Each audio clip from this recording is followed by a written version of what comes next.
Personal story segment tonight. Seems like just yesterday, but it was 2004 when Comedy Central guy Jon Stewart last entered the no-spin zone. Well, this afternoon, Mr. Stewart somehow got lost in Midtown Manhattan and wound up here. You know what I've noticed when I do your program? I go over, and the audience, they love President Obama, your audience, the guys who sit in the little bleachers. That's right. For them, it's like going to Lourdes. To go to your show, because they know they're going to get... Many have been healed. Right. Yes. They know they're going to get Obama, and it's going to be... So it's perceived that you are a big fan of the president. All right. How's President Obama doing so far? You know, I'm torn. For me, I feel like I can't tell if he's a Jedi master playing chess on a 3-level board way ahead of us, or if this is kicking his ass.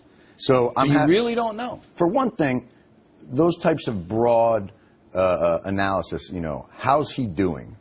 It doesn't lend itself to a very easy answer. I think there are certain areas that he seems to have made progress or stabilized certain areas.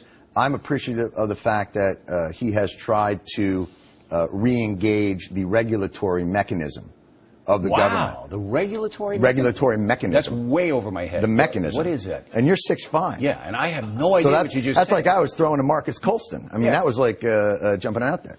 So what is the idea that we would have people there checking if there was lead in our toys. Okay, so protecting the folks using the federal government's power. He's made strides in doing that. You know, that's a pretty smart analysis. You know, a lot of people don't think you're smart. Thank you very much. Wow. Did your writers come up with that, or did you? No, they're in my pocket. All right, so you think that he's doing okay in some areas. Certain jobs. And not okay in others. Give me a not okay. I think he has decided that Congress is an equal branch of government. Huge mistake. You can't just walk in there as the next guy and say, let's go back to power sharing. 3 equal branches. No good. No. Right. You got to go in there, my friends. You want to pass a law I don't like? Signing statement. Here's how we're going to do health care. Boom, boom, boom. You don't like it? You get in line. So he's too much of a team player. It allows too much room for different narratives to take hold. For instance, a narrative that might emanate from, you know, the no-spin zone. From here. From a news organization. You know, that's actually another astute point, and you've shocked me twice now with the regulatory thing. By the way, did you notice I used the word ilk? I did, but I ignored it. All right. But anyway, so you say that President Obama, instead of driving home a few pieces of legislation so that everybody can understand what he's doing, that's right. Using the bully pulpit gathers too many people under the tent, and there's too much discussion, that's right. thereby leading to too much sniping, and you don't get anything done. If you allow too much nitpicking on the edges of legislation, it will be necessarily turned into a type of lobbyist gruel.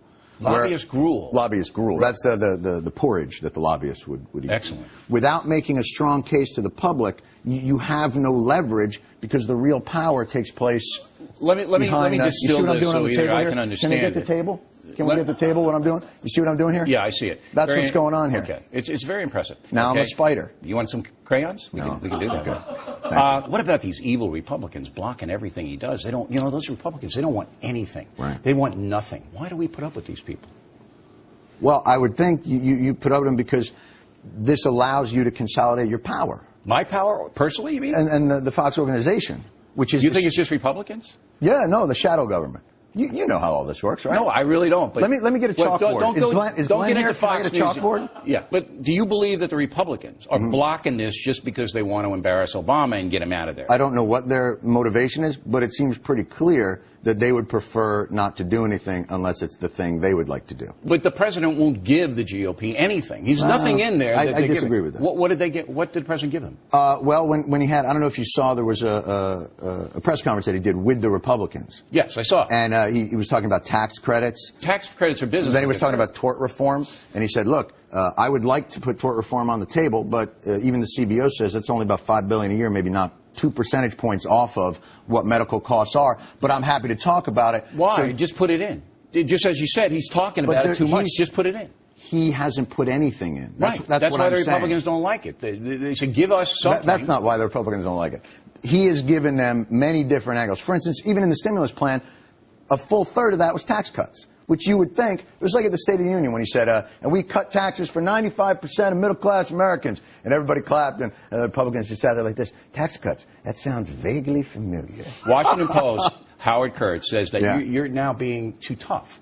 on Barack Obama. Stewart has clearly become an important cultural arbiter. All right? He's pulled off the trick of being taken seriously when he wants to be and taken frivolously when he wants to be. Now, the statement that you have become an important cultural arbiter. Yeah, there's a lot to unpack in that one as well. That is frightening, though. Do you understand the implications of you being important in any context? Well, I think my family loves me. I mean, if that's what you're suggesting. I'm just stunned that this has found its way into print. Listen, Mr. Rowe, I'm just happy to be in the major leagues here. Thanks for calling me up to the show.